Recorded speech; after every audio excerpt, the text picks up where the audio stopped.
बिस्मिल्लाहिर्रहमानिर्रहीम। अस्सलाम वालेकुम नाज़रीन, मैं हूं अमशरी आरिफ हमीद भट्टी। नाज़रीन, मामूल की तरह आज का दिन भी गर्म रहा।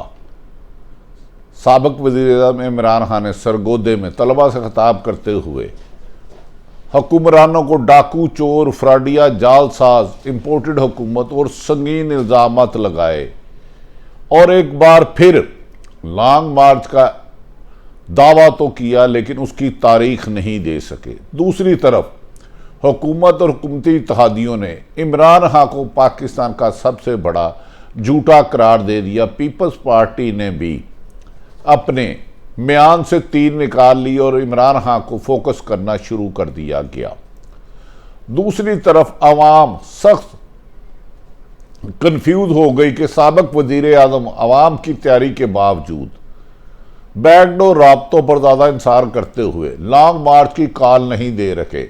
तरीके इंसाफ में तशवीश की लहर दौड़ गई कि अगर अवाम का ग्राफ इस तरह नीचे आता रहा, शेर आया तो वो वाली बात ना हो जाए। दूसरी तरफ नाज़रीन, एतजाज़ एहसन का बड़ा बयान, उन्होंने कहा कि साबिक प्रेस कॉन्फ्रेंस में कि साबिक सदर पाकिस्तान परवेज मुशर्रफ ने उन्हें पीपल्स पार्टी छोड़कर वजारत उज़्मा बनाने की ऑफर की थी, तो उन्होंने वजारत उज़्मा के ऑफर पर भी पाकिस्तान पीपल्स पार्टी नहीं छोड़ी और उन्होंने अपना तरीके इंसाफ में जाने के प्रोपोगंडा करार दिया और सख्त तरदीद की। उन्होंने कहा कि मेरी और इमरान खान की दीवार साझी है, लेकिन मैं किसी भी सूरत पीपल्स पार्टी नहीं छोड़ा, मेरा घर है। उन्होंने कहा जो मैंने चंद दिन पहले बयान दिया था उस पर कायम हूं। लगता है कि सियासतदान, हुकूमत हो या अपोजिशन, आतिशफशा फटने शुरू हो गए हैं। क्या इस आतिशफशा के फटने की सूरत में सियासतदानों की एक दूसरे पर संगीन इल्जामत, गद्दारी से लेकर डाकू, चोर, करप्शन से अवाम के मसाइल का अमर है? हरगिज नहीं।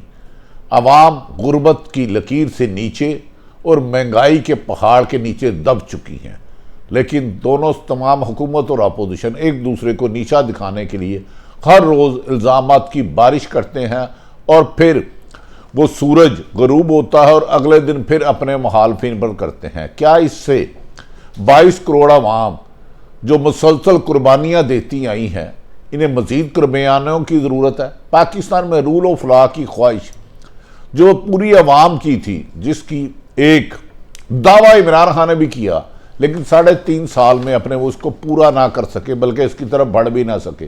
क्या आइंदा बढ़ सकेंगे?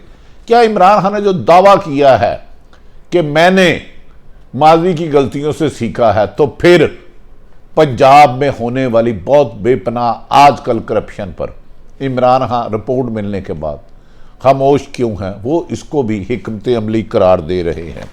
नाज़रीन, साबिक वज़ीर आज़म इमरान खान, जिन्हें 9 अप्रैल को उनके मुताबिक अमेरिका में रजीम चेंज के तहत, साजिश के तहत उनकी हुकूमत के खिलाफ अदम एतमाद कामयाब कराई गई, वो खुद वज़ीर आज़म थे, लेकिन प्रिजन वैन बनाई। लेकिन आज तक इमरान खान उनका नाम नहीं ले सके कि साजिश करने वाले कहते हैं पीपल्स पार्टी और नून लीग का नाम लेते हैं, लेकिन MQM और बाप पार्टी को हुकूमत की तरफ किसकी भेजी, इसकी निशानदेही नहीं कर रहे। और इसी सिलसिले में गुफ्तगू करते हुए पाकिस्तान तरीके इंसाफ के कई सियासतदानों को नंगा कर दिया गया, कई सहाफ़ियों की जिंदगी अजरन कर दी गई, उन्हें सख्त कर्मे में मुबतला किया जा रहा, उन पर धमकियों से लेके जुल्म ज़्यादती की इंतहा करती रही, लेकिन आज़ादी सहाफ़त और जमहूरियत के दावेदार असल मुल्ज़मान को जानने के बावजूद भी उनका नाम नहीं ले पा रहे। दूसरी तरफ बाद रैड अफसरान पे पाबंदियाँ थी कि वो मीडिया में ना आए, उन्हें रोका जाता था। आजकल फिर वो आहिस्ता आहिस्ता आना शुरू हो गए हैं। ऐसी खिचड़ी पक रही है, किसी को भी पाकिस्तान के मुस्तकबिल का अंदाज़ा नहीं हो रहा। तरीके इंसाफ के चेयरमैन जो 25 मई 2022 के बाद सैकड़ों मरतबा लॉन्ग मार्च और धरने की दावे कर चुके हैं, लेकिन डेट नहीं देते, इसको कहते हैं कि बैकडोर डिप्लोमेसी से इमरान खान को ट्रक की बत्ती के पीछे लगाने वालों ने इतना अंगेज रखा है कि वो अपनी हुकूमत गिराने वालों का भी नाम नहीं ले पाते एक दफ़ा भी। और अपोजिशन को बार बार आसफ अली जरदारी, नवाज शरीफ, शहबाज शरीफ, मरीम नवाज, मौलाना फजल रहमान को डीजल डाकू, चोर, फ्राडिया और ना जाने क्या क्या इल्ज़ामात लगाते रहते हैं, और जिस पर हुकूमती इत्तेहादी आसफ अली जरदारी, बिलावल भुट्टो ने भी इमरान खान को चंदा चोर और तो और एक मुकद्दस काम जो इमरान खान ने शौकत खानम अस्पताल का किया जिसमें गरीब का इलाज होता है, उसका भी पैसा खाने का इल्ज़ाम लगा दिया। इल्ज़ामत दर इल्ज़ामत लगाने की सियासत ने अवाम को उनके बुनियादी हकूक़ से दूर कर दिया। 2 वक्त की रोटी पूरी ना करने वाली अवाम अब बेयारो मददगार रोज़ बरोज़ ज़िंदगी की बुनियादी सहूलतों से महरूम होने के बाद खुदकशियाँ करने की तरफ जानिब है। जबकि इमरान खान के 3.5 साल इक़्तिदार में भी अवाम से किए हुए वादे पूरे ना करने के गिले शिकवे बढ़ते जा रहे हैं, लेकिन मौजूदा हुकूमत जो रजीम चेंज के तहत आई, उनके झूठे दावे के इमरान खान ना है, ना लायक, ना तजर्बा, उनकी बढ़ती हुई महंगाई ने इमरान खान अब मौजूदा मुस्लिम लीग नून, पीपल्स पार्टी और दीगर इत्तेहादी जमातों के खिलाफ गम का गमो गुस्सा ज़्यादा बढ़ता जा रहा है और इमरान खान की मकबूलियत में इजाफा करने में मौजूदा हुक्मरानों का हुकूमत लेना और अपने मुकदमात के खात्मे की वजह बताई जाती है। नाज़रीन, इमरान खान ने सरगोदा यूनिवर्सिटी में तलबा से कहा कि मेरा नाम सुनकर इनकी कांपे टांग जाती हैं। अगर आज इंसाफ के लिए खड़ा ना हुए तो फिर कभी इंसाफ नहीं मिलेगा, जबकि इंसाफ तो पाकिस्तान में ख्वाब है। अगर एक साबिक वज़ीर आज़म जिसकी हुकूमत उनके मुताबिक साजिशें गिराई गई उन शख्सियात का नाम ही नहीं ले सकती, तो इंसाफ क्या लेंगे? कब तक हम लोगों को अच्छी अच्छी बातों पे अपने पीछे लगाकर ट्रक की बत्ती के पीछे रखेंगे? कोई तो कदम बढ़ाए हकीकत की तरफ, सच की तरफ, और अपनी खामियों का एतराफ़ करे और बताए कि मैं इक़्तिदार में कैसे आया था, गया कैसे।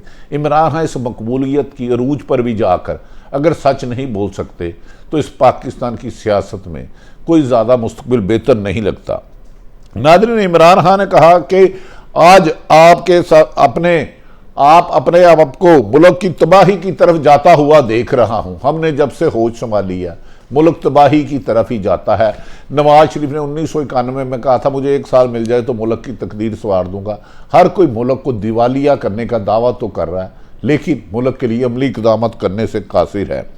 इमरान खान का कहना था जेलों में सब छोटे मुजरम हैं, और ये बात वो हज़ारों मरतबा कह चुके हैं और सच्ची कहते हैं। उन्होंने कहा असम्बली में बड़े बड़े नामवर डाकू हैं, जबकि उन्होंने अपने दौरान किसी एक को भी सजा नहीं दी। और बात इमरान खान ये सच कह रहे हैं कि ताकतवर तो कभी भी कानून की, उन्होंने कहा जुल्म के खिलाफ ना बोलने वाला माशरा तबाह हो जाता है, और हमारे वज़ीर आज़म जब मांगता है पाकिस्तान की इज्जत जाती है। उन्होंने वज़ीर आज़म शहबाज शरीफ को बेकारी कहा, सारे सियासी लीडरों को यूनिवर्सिटी में जाना चाहिए इमरान खान के मुताबिक। उन्होंने कहा कि सुप्रीम कोर्ट में इमरान खान की तौहीन केस में चीफ जस्टिस का अटार्नी जनरल से मुकालमा हुआ कि हमारे नज़दीक सबसे मुकद्दम लोगों की जानो माल का तहफ़्फ़ुज़ करना है, जिसे हर हुकूमत नाकाम रही।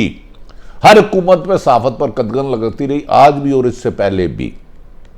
नाज़रीन, इस मौके पर सुप्रीम कोर्ट आप कह रहे हैं कि अदालतों को यकीन दहानी की खिलाफ वर्जी हुई है। रिमार्क्स दिए कि आप कानून के मुताबिक सूरत हाल से निपटे, हर काम अदालतों पर ना डालें। हुकूमतें अगर प्रोटोकॉल लेती हैं तो जिम्मेदारी भी लें। उन्होंने कहा फिलहाल तो सिर्फ तकरीरें हैं। अटार्नी जनरल ने कहा कि पीटीआई को इस्लामाबाद चढ़ाई से बाज रहने की हिदायत की जाए, जबकि नाज़रीन खुद मौजूदा हुक्मरानों ने 4 इमरान खान की हुकूमत में उनके खिलाफ। दूसरी तरफ इमरान खान ने इत्तेज़ाज़ अहसन आइनी माहिर, साबिक़ वज़ीर दाखिला, पाकिस्तान के सीनियर कानूनदान, सेनेटर और इत्तेज़ाज़ अहसन ने आज प्रोपोगंडे को अपनी मौत आप मार दिया। उन्होंने लाहौर में प्रेस कॉन्फ्रेंस करते हुए इत्तेज़ाज़ अहसन ने कहा कि ये बात कही कि मैं पीपल्स पार्टी में हूँ, पीपल्स पार्टी मेरी पार्टी छोड़ने का कोई इम्कान नहीं है और मेरा घर है, और मेरे खिलाफ कई प्रोपोगंडे हुए। उन्होंने कहा इमरान खान सिर्फ मेरा ज़ाती दोस्त है, इमरान खान और मेरे घर की दीवार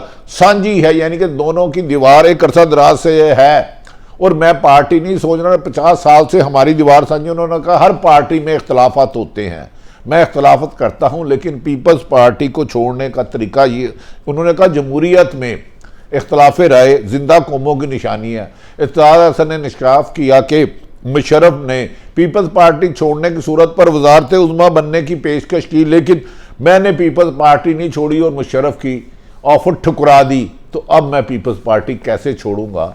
ये झूठे प्रोपोगंडे करना छोड़ दिए जाए। इत्तेजाज हसन ने कहा सियासी इख्तलाफ पर किसी को बुरा भला कहना या राना सनाउल्लाह की जबान इस्तेमाल करने पर यकीन नहीं रखता। मैं इख्तलाफ लाए तहजीब के दायरे में करता हूँ और बेहुदा गुफ्तगू से इज्तनाब करता हूँ। उन्होंने कहा कि वकला तहरीक के दौरान भी पाकिस्तान पीपल्स पार्टी की बजाय वकला क़यादत को वकला क़यादत मैंने संभाली और पीपल्स पार्टी को तरजीह नहीं दी और पीपल्स पार्टी में भी रहा और वकला क़यादत भी की। नाज़रीन, हाँ, मैं इस चीज़ का गवाह हूँ कि इफ्तिखार चौधरी की बहाली का अगर सबसे ज़्यादा एजाज़ किसी को जाता है तो इत्तेजाज अहसन। उस वक़्त हमने भी, सहाफ़ियों ने भी बड़ी कुर्बानियाँ दी। इत्तेजाज अहसन ने दिन रात मेहनत करके मुशर्रफ जैसे आदमी को भगाने से मजबूर किया। गो के इफ्तिखार चौधरी भी अवाम की। इत्तेजाज अहसन का कहना था कि फेक खबरें चल रही हैं, प्रोपोगंडा किया जा रहा है, कानून नाम की कोई चीज़ नहीं है। इत्तेजाज ने कहा बनी गाला में बैठा है, तरीके इंसाफ ज्वाइन करने वाला है, मेरे बारे में ये खबरें उठाई जा रही हैं जिसका हकीकत से ताल्लुक ही नहीं। मैंने कभी तरीके इंसाफ ज्वाइन करने का तस्वुर भी नहीं किया क्योंकि मैं पीपल्स पार्टी में था, पीपल्स पार्टी में हूँ और अपनी पार्टी में इख्तलाफ राय कर रख सकता हूँ। उन्होंने कहा पीपल्स पार्टी ने सीनियर रहनुमा ने यह भी कहा कि मेरा पीपल्स पार्टी या और किसी जमात में शमूलियत का कोई इम्कान नहीं। उन्होंने कहा चंद रोज़ कबल मैंने जो सहाफ़ियों से बात करते हुए बयान दिया था और एक अहम शख्सियत के बारे में कहा था, आज उस बात पे कायम हूँ। उन्होंने कहा इत्तेजाज अहसन एक हिस्ट्री का नाम है। नाज़रीन, इत्तेजाज अहसन की तकरीर और इमरान खान की गुफ्तगू के बाद दूसरी तरफ हुकूमती इत्तेहादी अब लगता है पंजा आज़माई के लिए फाइनल राउंड शुरू होने वाला। कल क्या हो किसको खबर, लेकिन शायद इल्ज़ामात की सियासत में जमहूरियत खासी बदबूदार हो रही है। सारी सूरत हाल आप तक रखी। कल क्या होगा, पाकिस्तान जिंदाबाद।